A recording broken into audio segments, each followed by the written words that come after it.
Covid ಲಸಿಕೆಯ ಅಡ್ಡ ಪರಿಣಾಮಗಳಿಂದ ಸಾವನ್ನಪ್ಪಿದವರ ಕುಟುಂಬಗಳಿಗೆ ಪರಿಹಾರ ನೀಡುವ ಬಗ್ಗೆ ನಿಯಮ ರೂಪಿಸಬಹುದೇ ಎಂಬ ಬಗ್ಗೆ 3 ವಾರದಲ್ಲಿ ಪ್ರತಿಕ್ರಿಯೆ ನೀಡುವಂತೆ ಕೇಂದ್ರಕ್ಕೆ ಸುಪ್ರೀಂ ಕೋರ್ಟ್ ಸೂಚಿಸಿದೆ.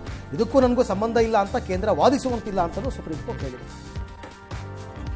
ಎಸ್ಸಿ, ಎಸ್ಟಿ, ಒಬಿಸಿ ಮತ್ತು ಅಲ್ಪಸಂಖ್ಯಾತರ ವಿದ್ಯಾರ್ಥಿ ವೇತನವನ್ನು ಕೇಂದ್ರ ಸರ್ಕಾರ ಕಡಿತ ಮಾಡ್ತಾ ಇದೆ ಅಂತ ಎಐಸಿಸಿ ಅಧ್ಯಕ್ಷ ಮಲ್ಲಿಕಾರ್ಜುನ ಖರ್ಗೆ ಆಪಾದನೆ ಮಾಡಿದ್ದಾರೆ. ಪ್ರಸಕ್ತ ಹಣಕಾಸು ವರ್ಷದಲ್ಲಿ ಶೇಕಡ 25ಕ್ಕಿಂತ ಕಡಿಮೆ ಅನುದಾನ ಬಳಕೆಯಾಗ್ತಾ ಇದೆ. ಇದು ನಾಚಿಕೆಗೇಡು ಅಂತ ಕಿಡಿಕಾರಿದ್ದಾರೆ. ರಾಜ್ಯದ ಕರಾವಳಿ ಭಾಗದಲ್ಲಿ ಬಿಸಿಲ ಬೇಗೆ ತೀವ್ರಗೊಳ್ತಾ ಇದೆ. ಕಾರವಾರ ತಾಲೂಕಿನ ಸಾವಂತವಾಡಿಯಲ್ಲಿ 41.3 ಡಿಗ್ರಿ ತಾಪಮಾನ ದಾಖಲಾಗಿದೆ. ಇದು ರಾಜ್ಯದಲ್ಲೇ ಗರಿಷ್ಠ ತಾಪಮಾನ ಅಂತ ನೈಸರ್ಗಿಕ ವಿಪತ್ತು ನಿಗಾ ಕೇಂದ್ರ ತಿಳಿಸಿದೆ. ರಷ್ಯಾ ಉಕ್ರೇನ್ ಯುದ್ಧದ ವಿಚಾರದಲ್ಲಿ ಅಮೆರಿಕ ಸ್ವರ ಬದಲಾಗಿದೆ. ವಿಶ್ವಸಂಸ್ಥೆ ತೆಗೆದುಕೊಂಡ ನಿರ್ಣಯವನ್ನು ಅಮೆರಿಕ ವಿರೋಧಿಸಿದೆ. ಈ ವಿಚಾರದಲ್ಲಿ ರಷ್ಯಾ ಪರವಾಗಿ ಉತ್ತರ ಕೊರಿಯಾ ಸೇರಿ 14 ದೇಶಗಳ ಜೊತೆ ಅಮೆರಿಕ ನಿಂತಿದೆ. ಸಿಖ್ ವಿರೋಧಿ ಗಲಭೆ ಕೇಸ್ನಲ್ಲಿ ಕಾಂಗ್ರೆಸ್ ಮಾಜಿ ಸಂಸದ ಸಜ್ಜನ್ ಕುಮಾರ್ಗೆ ಮತ್ತೊಮ್ಮೆ ಜೀವಾವಧಿ ಶಿಕ್ಷೆಯಾಗಿದೆ. ಅಪ್ಪ ಮಕ್ಕಳ ಕೇಸ್ನಲ್ಲಿ ಸಜ್ಜನ್ ಪಾತ್ರ ಇರೋದು ಖಚಿತವಾಗಿದೆ ಎಂದಿರುವ ದೆಹಲಿ ಕೋರ್ಟ್ ಇಂದು ಶಿಕ್ಷೆ ಪ್ರಮಾಣವನ್ನು ಪ್ರಕಟ ಮಾಡಿದೆ.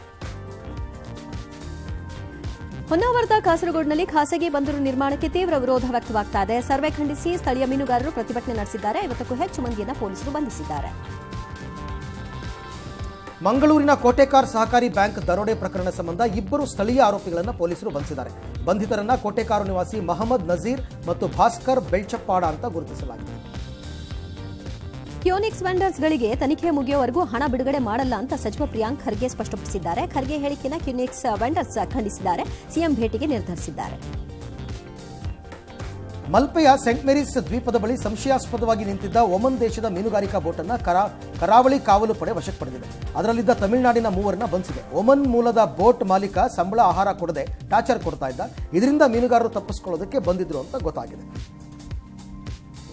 ಚರ್ಚೆಯೊಂದರ ವೇಳೆ ಸಿಬ್ಬಂದಿ ಭುಜದ ಮೇಲೆ ಕೈ ಹಾಕಿದ ತಪ್ಪಿಗೆ ನ್ಯೂಜಿಲೆಂಡ್ನಲ್ಲಿ ಸಚಿವರೊಬ್ಬರು ತಮ್ಮ ಪದವಿಯನ್ನು ಕಳ್ಕೊಂಡಿದ್ದಾರೆ. ಈ ಬೆನ್ನಲ್ಲೇ ತಮ್ಮ ವರ್ತನೆ ಅಹಂಕಾರದಿಂದ ಕೂಡಿತ್ತು ಅಂತ ಒಪ್ಪಿಕೊಂಡಿದ್ದಾರೆ.